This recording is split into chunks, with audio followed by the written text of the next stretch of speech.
কাজে আমি সেনাবাহিনীর যারা এটা ডিজাইন করেছে, যারা এটার পেছনে মনোযোগ দিয়েছে, তাদের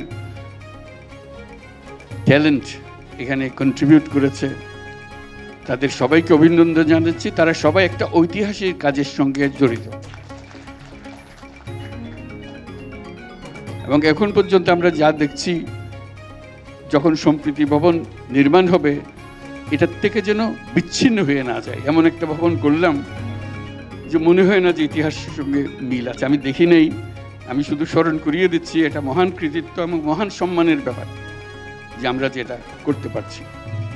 কাজেই সে ঐতিহাসিক দায়িত্ব স্মরণ করে তারা করবেন। আমাদের সবার শুভেচ্ছা তাদের পেছনে রইল, যাতে করে যুগ যুগ ধরে যখনই